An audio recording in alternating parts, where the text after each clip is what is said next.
नमस्कार भक्तों, जय माता दी। शबरी के बैर सुदामा के चावल, साग विदुर घर खाया है। तो होते हैं भगवान उन्हीं के, जिसने प्रेम लुटाया है। तो भगवान धन और निर्धन देखकर नहीं जुड़ते, भगवान हृदय देखकर जुड़ते हैं। आपके पास क्या है क्या नहीं, इससे कोई ये नहीं है। और भगवान का जिसने हाथ पकड़ लिया, जिसको भगवान ने सहारा दे दिया अपने दास को, तो फिर उसकी ज़िंदगी पल में पलट जाती है। तो भक्तों, ये पुरानी कथा भी तो है। श्रीधर की देखिए, वह क्या थे और क्या माता रानी के शरण में आने पर तो उनके पास क्या था, सच्ची लगन भक्ति थी।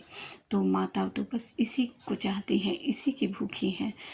तो उसने क्या लुटाया, प्रेम लुटाया। ध्यानु भक्त, जिसका हर व्यक्ति का जीवन से मोह हट नहीं सकता, हर कोई माँ को शीश भेंट कर नहीं सकता।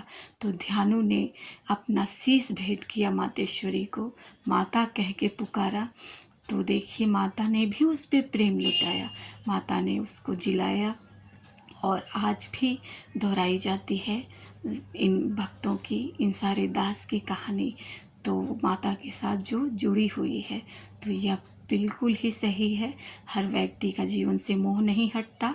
साधारण मनुष्य माँ को पूजते हैं नियमित रूप से, लेकिन ऐसा कुछ भी उतना नहीं। उनको चाहते हैं कि मातेश्वरी हमारी कामना पूर्ण कर दो। बिना कामना किए हुए जल्दी नहीं कोई कर सकता। और ध्यानु की तरह अटूट भक्ति भी हर किसी के बस में नहीं है। माता बस भक्ति की चाहती हैं। अगर आपके पास कुछ भी नहीं है, श्रद्धा से आप माँ को बुलाओ तो देखो माता ज़रूर आएंगी। जो आप नहीं सोचे होंगे वो आपसे हो जाएगा। आप सब कुछ कर लेंगे। जिनके पास जागरण भंडारे का भी पैसा नहीं होता है, वह भी वह चीज़ कर लेता है, क्योंकि माँ की भक्ति अटूट होती है और बहुत ही ज़्यादा शक्ति होती है माँ में।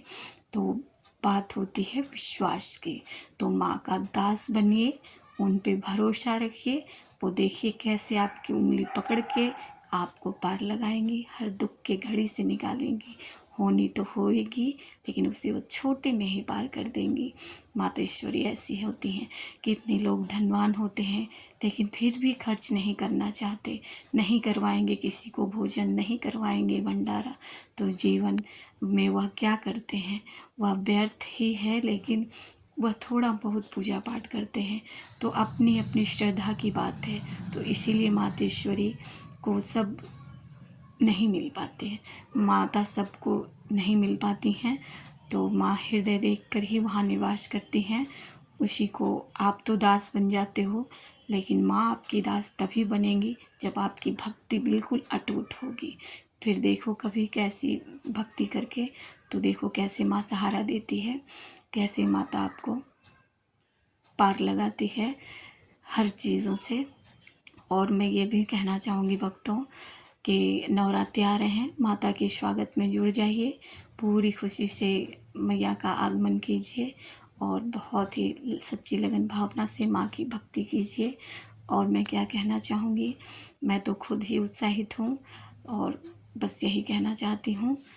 अब धनवान के बारे में क्या कहना, अपनी अपनी इच्छा की बात है, श्रद्धा की बात है।